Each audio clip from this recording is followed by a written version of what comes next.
Hey, welcome to another edition of Kyle Meredith with. It's the interview series presented by WFPK at WFPK.org, Consequence, and the Consequence Podcast Network. Thanks for making your way here for checking out the episode. Hit that subscribe button if you're not already. I'll give you new interviews just like this one every single week. Of course, you can also grab us wherever you get your podcasts from as well. If you want the audio version, Spotify, Apple Podcast, NPR, WFPK.org, Consequence, or right here on YouTube for the video versions. Anywhere you get your podcast from, you can subscribe to Kyle Meredith with.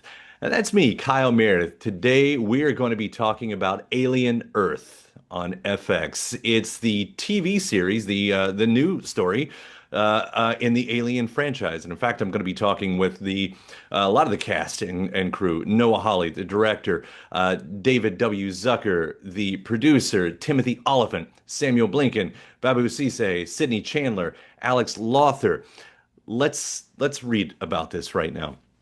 When a mysterious deep space research vessel crash lands on Earth, Wendy, played by Sidney Chandler, and a ragtag group of tactical soldiers make a fateful discovery that puts them face to face with the planet's greatest threat in FX's Alien Earth. It's the year 2120. The Earth is governed by five corporations. And in this corporate era, cyborgs, humans with both biological and artificial parts, and synthetics, which are humanoid robots with artificial intelligence, exist alongside humans. But the game has changed when the Wunderkind founder of CEO of Prodigy Corporation unlocks a new technological advancement, hybrids that are humanoid robots infused with human consciousness. The first hybrid prototype, named Wendy, marks a new dawn in the race for immortality. After Weyland-Yutani's spaceship collides into Prodigy City, Wendy and the other hybrids encounter mysterious life forms more terrifying than anyone could have ever imagined. This is a movie, I'm sorry, a TV series that has stayed on my mind long afterwards. Yes, you have the alien. The alien is in it that we have come to know and fear. But this is a series that says so much more than just running from the monster. This is a series about AI and, well, artificial intelligence and about the future and our relationship with technology in the future. And everybody that I mentioned I'm talking to, what a career they've had. Noah Hawley, of course, you also know him, writer, director behind Fargo and Lucy in the Sky. David W. Zucker has produced The Good Wife, Timothy Olyphant. I mean, they're justified. Deadwood, Scream 2, etc. Samuel Blinkin, who plays the Wonder Kid in this series, he has a Peter Pan complex. You've seen him in Rhyme or Die, in Misbehavior. Babou Ceesay has been around in Wolf and We Hunt Together and Gorilla and Dark Money. Sidney Chandler. We're just starting to see her and everything, but you've also seen her in Pistol and Sugar and Don't Worry, Darling. And Alex Lawther has been around for a while. The End of the Effing World and Andor and Departure. So let's get into this as we talk about Alien Earth on FX. It's Kyle Meredith with the cast of Alien Earths. Hey Hello. there. Hey, Kyle from Consequence in Kentucky. There you Kyle go. from Consequence, Kentucky. Nice. I'm just always appreciating a bit of alliteration wherever I can get it. He's such a nerd. It's amazing. Congrats on the series, y'all. I haven't stopped thinking about it since I've been watching this. Oh, that's great to hear. Great. Thank Thank you. you. Thank you. Yeah, and I've been thinking about why I'm thinking about it. And Noah, I'll start with this question too, leading into that. Is this something where you came up with the story once you knew what you were working on, or did some of these pieces maybe exist beforehand?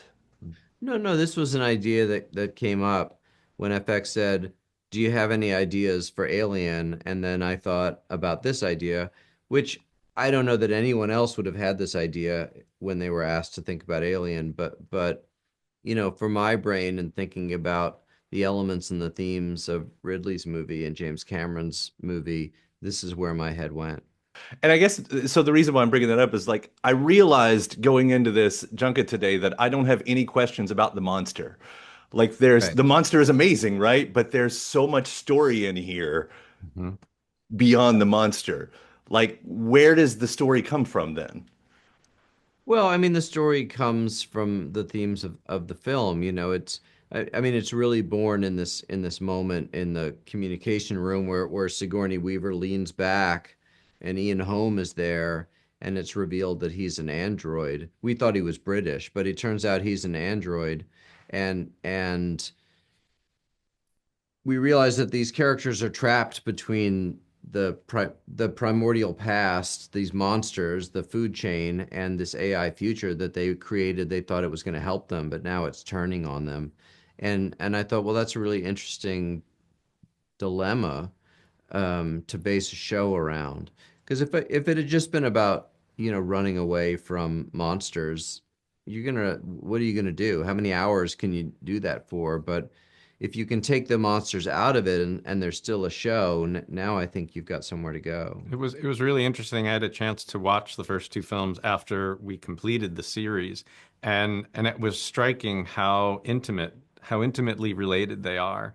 But that Noah was able to take a lot of the themes and ideas that are deeply rooted in the franchise and utilize sort of this long form television format to expand them and explore them to much greater depth and to a much more sort of complex extent than you can in a 2-hour film. Yeah. And David, to continue on that too, because I think someone said it's like you don't have to worry about universe building as much. Like, do you use it as a cautionary tale, or is it just to tell a story? Well, I mean, I think what Noah's done here is you can encounter this series on a number of levels, which I think the great stories sort of provide for. I mean, part of the thing I've discovered in repeated watchings as we've been working on it is that horror takes on all different variety of meanings here. I mean, you can have the literal horror with the creatures. There is the more existential horror of looking at what is happening within this world that has some very close correlations to some of the things we're experiencing in our own sort of technological and sort of natural world disruptions that we're reading about and experiencing each day in our own lives. But I think the fact that Noah was able to take this world into an earthbound environment. You can fear for the xenomorph getting out and how does he run rampant on the continent. But then you look at the cyborg, you look at the synth, you look at this new formulation of hybrid, and you start having some really extraordinary recognition moments. So it's an entertainment that has, I think, as you mentioned, some extraordinary resonance depending upon where you want to go with it. It's a show that asks a lot of questions at the right time, right? I mean, Sydney, I don't know if you want to start. Like, is it trying to say something, or is it starting a conversation? Is it a warning, or how do you see it? Yeah, I think it's starting multiple conversations. And I think that's the beauty of Noah's writing, and something that you can also find in the original film is it doesn't give you answers. It doesn't feed the audience answers. It asks questions. And when I was able to finally see all of the episodes in full, because when you're filming, I'm not watching everyone else's storyline, and you're just day to day.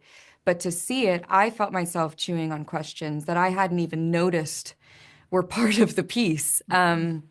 Which is really nice, because I feel like if you feed the audience too much, you're not giving them any room to do the work. And that's what I love about cinema, is being able to try and puzzle things out and, go grab dinner with whoever you watched a movie with and chat it through and try and see the bigger picture. So I hope the show brings about that type of connection and conversation after it. Timothy, I'll just start with you. Does a series like this, does it influence like how you feel about AI in the future? Do you go that deep on something like this? In the future, how I feel about it now. Right now, sure. I mean, And the future. yeah, well, yeah. I mean, I'm rooting for us. I'm on the side of the people so far, but yeah, I think I'm a little iffy on it all, as like most people, I imagine. Alex, for you, I mean, does doing this series like, do you find that it influences how you start thinking about AI in the future, or maybe you already Yeah, have? interesting. I feel like whatever you're doing as an actor, it ends up becoming you become sort of there's an obsessional quality. So everything becomes sort of refracted in the prism of the thing that you're working on, whether like it's Alien or uh on Ellie Jones did a film about being a drag queen, and like whatever you're doing, you sort of end up kind of like a magpie collecting stuff from everywhere. Yes. We're Yeah. quite similar in that way, and we would share like podcasts about AI or like Yeah. songs that connected to the piece emotionally. And that's kind of one of my favorite things about being an actor, actually, is that you become, for that moment, you become like an amateur expert on that Yeah. thing. I mean, don't ask me anything about AI. I don't understand how it works. Not sure where it's going in the future, but you become, I don't know, sort of like, yeah, I guess that's a collectionist for that particular slither of a thing. Yeah. And that's quite enjoyable. You're like a human sponge. Yeah. Yeah. Babu, I'll actually throw this one at you too. Like you're and Timothy, both your Deadeye acting is so good in this. Thank you. I think I I would took a ask the class on actor. Deadeye Deadeye acting. acting. That was my sophomore year. Total death. Deadeye acting 101. Indeed. Yeah. I mean, I think I would ask the yourself and the character the same thing. Like, is it a case of shutting off your humanity? Yeah, I mean, it's just That's not difficult for you, is it? no, I find that Yeah. very easy to do as a Yeah. person I saw him do that in the street just the other day. all the Just time. cold. Just shut off Hey, your humanity. boom, and then I can do anything. Bam. And Like that. cut in his back. I just yeah, no, look, he's dealing with a lot of trauma, moral. There's a lot that's happened. And if he doesn't find some way to cope with that, it could potentially overwhelm him. And he has a task at hand. He has to do it. And he wants to do it. 65 years in space. You owe yourself that. That's your life. So obsession. Indeed. Completely obsessed. One track minded. It's like this has to be done. And he Yeah. will see it done. And he has 100% faith in himself that he can do it. Look at Yeah. you. All I thought was every now and then I was like, be cool to do some Deadeye acting here. To the point though, I mean, there you all are. Like you're playing a synth. Like, I don't know, at some point do you have to dance the robot just to get that out of your system? Because it's not robotic. I did a scene where I danced. You know that? Didn't make the cut. Oh, Did you? I didn't know that. Oh yeah, I did a whole day. Yeah. You did it too. Yeah, we shot a You little did something, that. something. I did some dancing too. Yes, we did. I did not. We've got footage in the vaults of us Oh. dancing at some point. Yeah. Aliens, Earth, Wow. the musical. That's Sydney, it looked like there was so much running involved in what you were doing. And Alex, it looked like you were always walking through electrical problems. Yes, that's true. So such Very faulty true. wiring, Yeah. I know. and you're so good at running. We learned. Yeah, you should see on a treadmill. It's by therapy, run. Yeah. Samuel, there's a whole lot of Peter Panning going on here, but he could just as easily be Captain Hook. I mean, does he think he's the good guy? I think he absolutely does think he's the good guy, yeah. And I think that there's a deep, obviously, prescience with what's happening right now. I love the fact that, Peter Pan is a theme in the book. Obviously, he's in our series as well. Obviously, he's renamed the facility Neverland. The Lost Boys are named after Peter Pan characters. And I just love that he's completely misread the book, Peter Pan. Because if you actually read the book, there's a dark story in there whose, I think, moral message is something to do with the fact that we have to grow up in order to be responsible human beings who are fully capable of love and empathy. We have to grow up and be adults. And he has read that book and gone, if I'm a child, I get to fly. So if I stay as a child, I can just fly around and not have any responsibilities and be a rule breaker. So, I think that there's maybe a prescience there today with someone in that position seeing themselves as a superhero. I think he sees himself as a superhero. We're To both play like, part machine though, and this younger version, and I'm sure this is the usual thing, but what is the balance on that? Because you don't overact it? Oh, great. That's great to hear. Yeah. Thanks. Yeah, it's a strange dichotomy of having a weaponized, a potentially weaponized body. This thing is very powerful. It's, synthetic, it's immortal. And then having the mind of a 12-year-old child, as you know. I tried to answer that question. I tried to answer that for myself for many months before we started filming.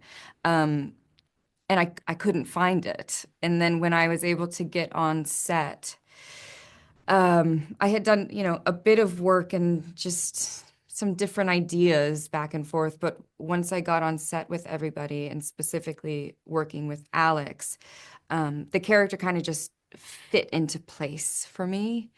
And she's brutally honest. Everything she says is her truth. And if people disagree with it, they're insane. Something's wrong. And if she's wrong, it's, we really got to puzzle this through and figure it out now. So there's an immediacy to the character. And I think there's also an immediacy to children. Anything that's in front of them is their whole world. And then something happens over here and that becomes their whole world. So that's kind of where I jumped off with Wendy. And then, this whole cast is kind of everyone gave me something, gave me a part of the character, really, working with everybody. So I love that moment. I don't think it's what you sort of, something happens, which means you effectively sort of power down. Can I say that? Yeah. Right? In episode 2 or 3, I think it's 3. Yeah. And we end up on the floor. And I lie down. Yeah. There's a choice that you made, and which reveals the sort of mechanical aspect to Wendy, which I was like, oh yeah, fuck, she's also a machine. And it was just so beautiful because those things, they're running at the same time, the humanness and the childness and the machine-like quality, and it depends sort of which layer of the onion you're revealing at what time. And that was so much fun because I loved, we do lots of takes of every scene. I would play with that of like, okay, focusing in on more of the Marcy aspect, which kind of was the child aspect, focusing more on the Wendy aspect, and then the machine. So taking different takes in different ways. She's neither the machine nor the child. Yeah, that's the big question. Here's the question. Yeah. It really is great how none of you all overplay it. And with the joke about dancing the robot, like Sammy, you could play a psychopath, but it doesn't really seem like that. Babou, the fact that you have that obsession, it just never overwhelming. Like it really incredible. Dead-eye acting and all. So all the props to you all. Thank you. Thank you so much. Thank you so much. It's brilliant. It really is. And I'll only end on saying the soundtrack levels up. Tool, Metallica, Jane's Addiction, Nina. At the end of every episode, it just made everything that I saw that much more better. Well, good. I love it. Classic movie, classic rock. That's my motto. It's a pleasure talking to you. Take care. We'll see you around. Yeah, great talking to you too. Thank you. Bye. Awesome. Thank you so much. Have a good day. Thank you.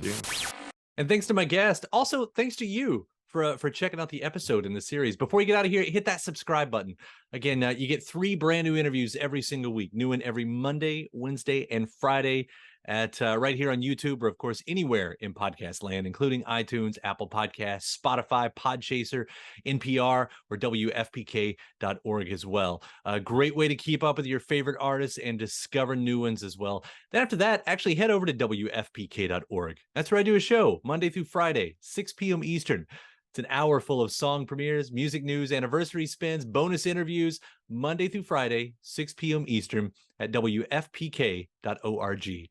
Consequence has your music and film news. You can also find me on the social media spots, Facebook, Instagram, mostly on Twitter. All 3 of them, the address is at Kyle Meredith. Do hope you like and follow along.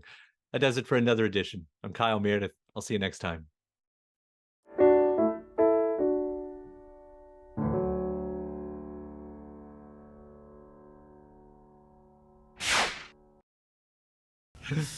Sense of place means a lot to you. Just word sound like I don't know. Assonance, alliteration, enjambment. Yeah. I mean, yes.